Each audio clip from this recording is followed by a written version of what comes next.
चला सगळे जेवायला चला. या.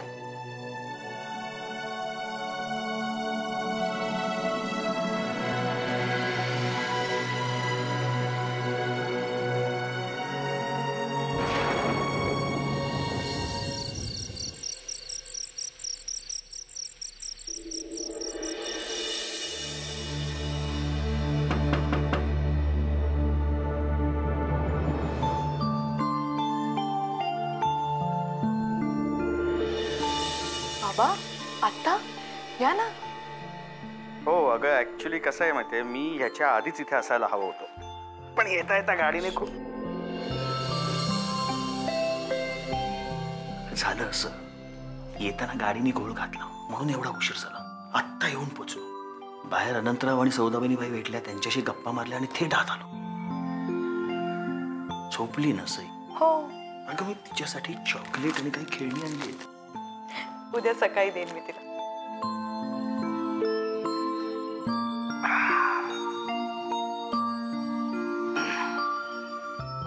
बाकी कशी आहेस तू बेटा? मी बरी आहे.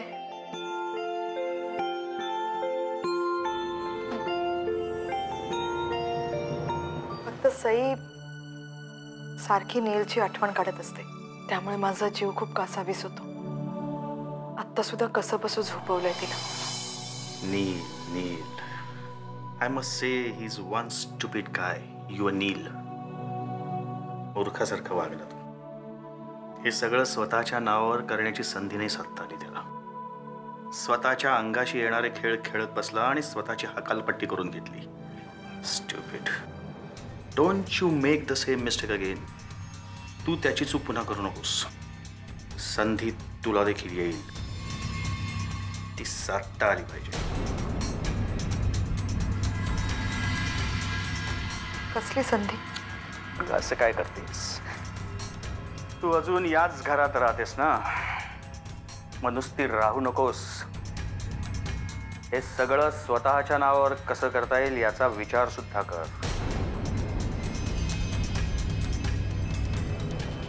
बाबा तुम्हाला माहिती आहे ना, कुलकर्ण्यांचं घर, त्यांची प्रॉपर्टी ह्याच्यात मला अजिबात इंटरेस्ट नाही.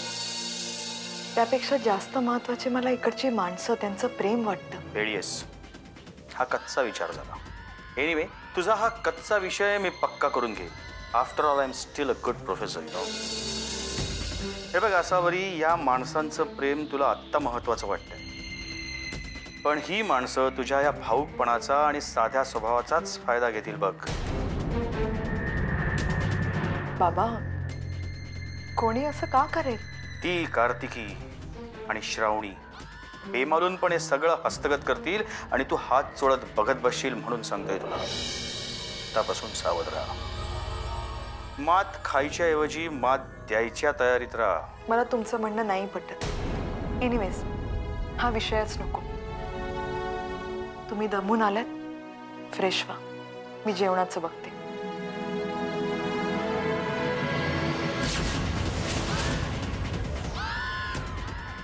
हा विषय मी संपवल्याशिवाय संपणार नाही बेटा.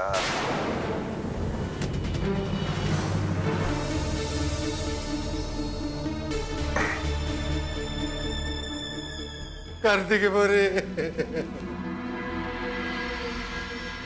माफ कर का पोरी, मला माफ कर पोरी. मी तुझे पाय धरतो पोरी, तुझे पाय धरतो. मी पापी आहे, मी तुझा अपराधी आहे. मला क्षमा कर, मला क्षमा कर. मामा अहो हे काय करताय? असे पाय का धरले? अगं असं काय करतेस? मी एवढा मोठा अपराधी आहे की मला लय मोठी शिक्षा झाली पाहिजे. पण तू साक्षात देवी आहेस, माझं वरदान आहेस. तू मनावर घेतलं तरच या पापातून मी मुक्त होईन पोरी. दया कर माझ्यावर, दया कर. मामा आधी माझे पाय सोडा बघू. नाही, मला माफ केला असं म्हण तरच मी तुझा पाय सोडीत. पोरी तुझा पाय धरायचं धाडस मी का केलं माहितीये? तू नेहमी म्हणतीस राग पापाचा करावा, पाप्याचा नाही. मग मी पापी आहे. माझ्याकडे त्याच नजरेनं बघ पोरी. माफ कर, मला माफ कर. मी पाय धरतो तुझे, मला माफ कर. मामा अहो माफ करणारी मी कोण आहे? असं काय करतेस?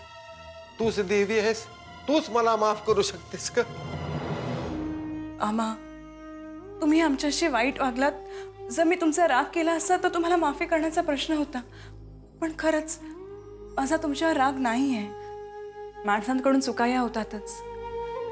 पण तुम्ही केलेल्या कृत्याचा तुम्हाला थोडा तरी पश्चाताप आहे ना? अजिबात नाही. हा? नाही म्हणजे थोडा नाही ग, फार फार फार मोठा पश्चाताप झालाय मला. म्हणून म्हणतो पोरी, काय बी कर आणि माफ कर मला.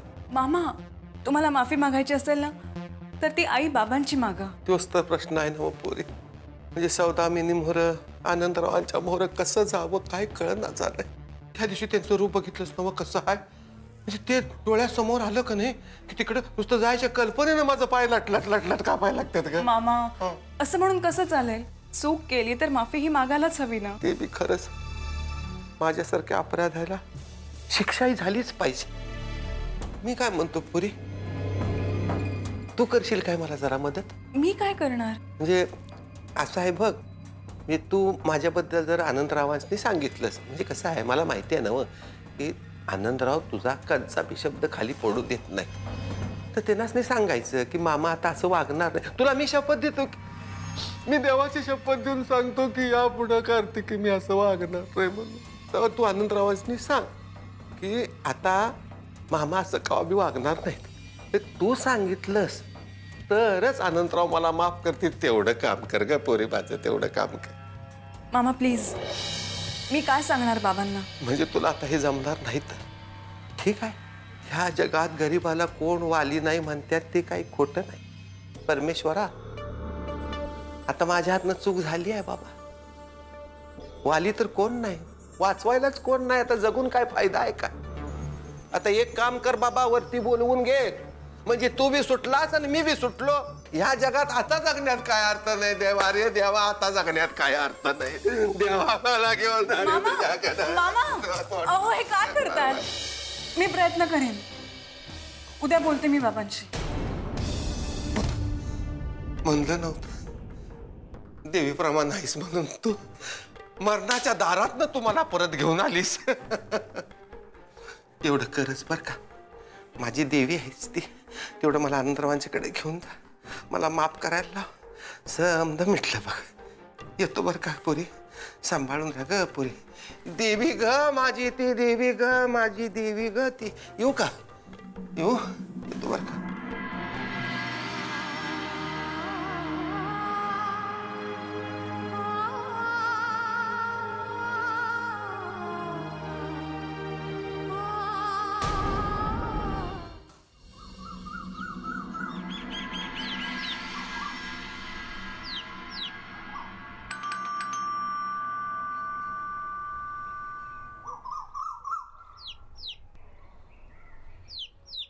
श्रावणी कुलकर्णी?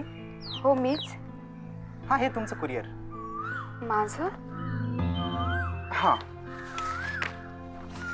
इथे एक सिग्नेचर करा बस.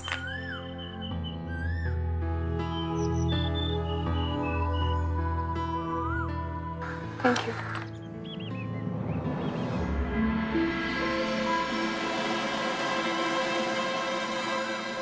माझं कुरिअर मला कोणी पाठवलं असेल?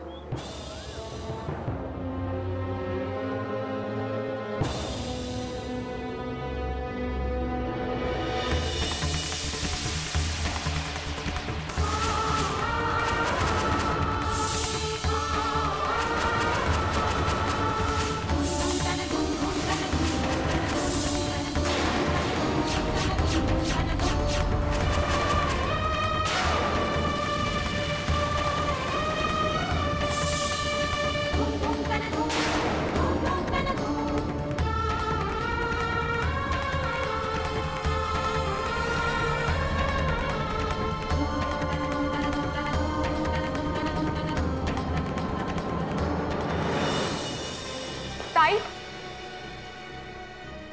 श्रावणी, अगं काय झालं? अशी धावत का आलीस?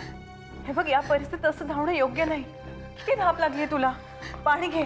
ताई पाणी नको. तू आधी हे बघ.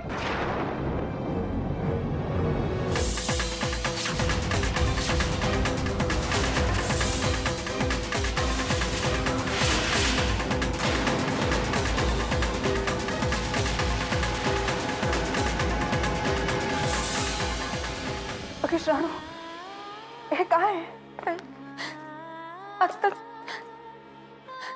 आत्ताच एक कुरिअर मला हे पार्सल देऊन गेला ग.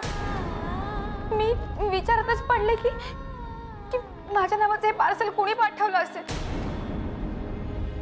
बघते तर काही तशीच तुझ्याकडे निघून आले. नशीब हे कुरिअर तुलाच मिळालं. दुसऱ्या कोणाच्या हातात पडलं असतं तर? नाही, काही खूप भीती वाटतेय ग. हे सगळं कोण करत असेल आणि का? माझ्या मनात सारखी टांगती तलवार आहे की काहीतरी वाईट नक्की घडणार आहे बघ. श्राणू, कुणीतरी अचानक येणार आहे आणि घरच्यांना माझ्या बलात्काराबद्दल सगळं सांगणार आहे. नाही काय होईल तेव्हा? श्राणू, हे बघ, तू अजिबात टेन्शन घेऊ नको. अशा परिस्थितीत टेन्शन घेणं बरं नसतं. आपण यावर काहीतरी उपाय शोधू, नक्की शोधू. घरी कोणाला कळणार नाही. आपण खबरदारी घेऊ. तू अजिबात काळजी करू नको. कसली काळजी? काही नाही आई, ही ना हिच्या तब्येतीची काळजीच घेत नाही. तेच तिला सांगत होते. बहिणी बहिणी अगदी शोभता तुम्ही. काय ग कार्तिकी, तू काय फार काळजी घेतेस की काय स्वतःची? हा, आणि हे काय बघू?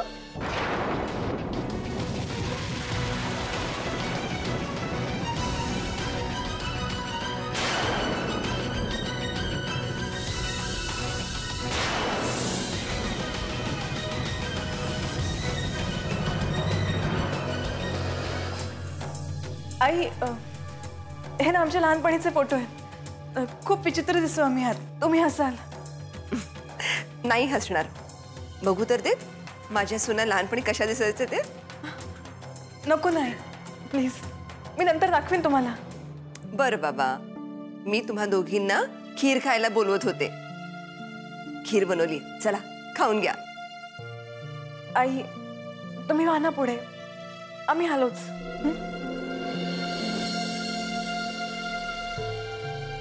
दोघींमध्ये काही गुपित आहे का? नाही होय. असू देत असू देत. असतात बहिणींच्या आपल्या गप्पा. काही विषय असतात, मी नाही पडत त्यात. चला यानंतर.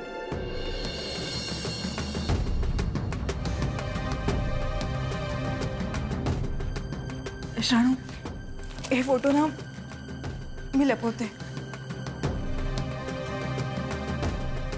तू अजिबात काळजी करू नको.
श्राणू, अगं घाबरू नको. मी फोटो लपवले. चल, आई वाट बघत असते.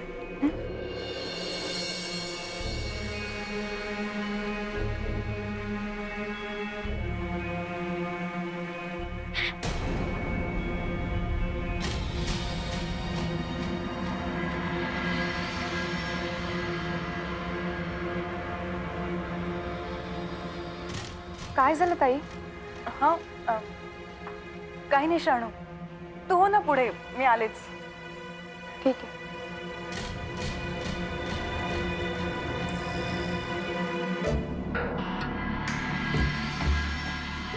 झालं मामा?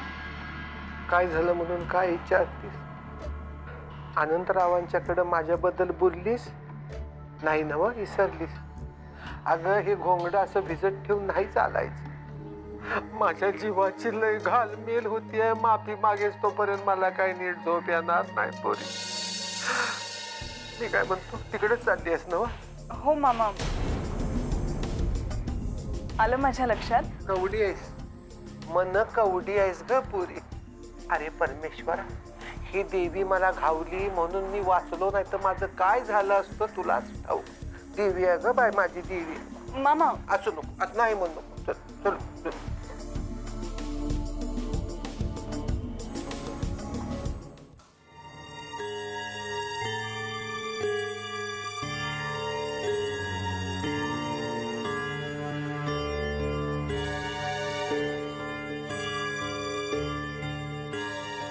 बाबा, मला तुमच्याशी जरा बोलायचं होतं.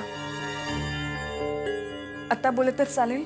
अगं बोल ना, म्हणजे एवढ्या बारीक सारीक गोष्टींची परवानगी घ्यायची नसते. बोल.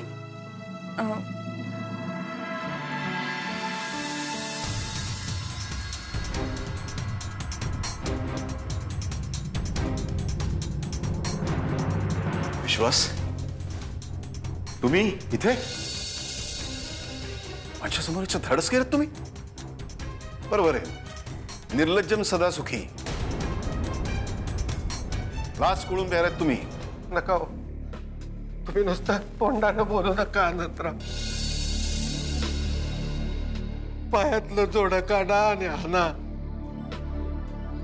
माझा थोबाड फुटस्तवर आणा. पर मला माफ करा अनंतराव, माझं चुकलं.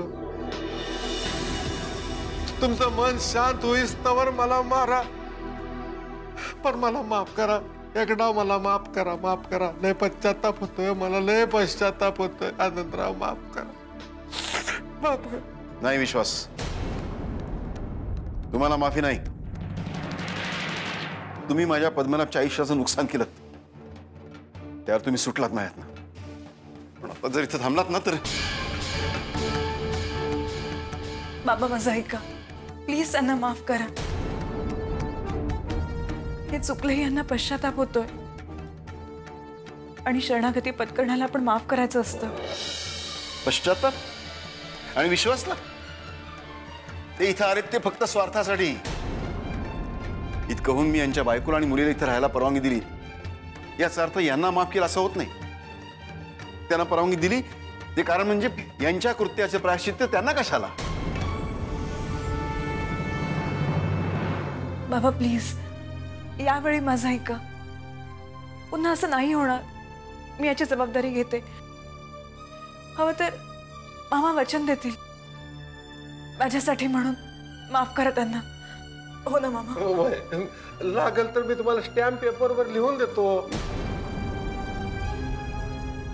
नाही करते की मला माहिती आहे मी चूक करतो, तरी देखील फक्त तुझ्याकरता मी यांना माफ करतो. पण यांनी यांच्या खोलीतच राहायचं. आमच्या घरामध्ये पाऊल देखील टाकायचं नाही. नाही नाही, तुम्ही म्हणाल तसंच होईल. अहो तुम्ही लक्ष्मण रेषा जी आखून द्याल ना, त्याच्या बाहेर मी पाऊल सुद्धा टाकणार नाही. अहो जे सीतेनं चूक केली होती ती मी करणार नाही. आनंद नाही, नकाच करू. आपल्या मर्यादेत राहायला शिका.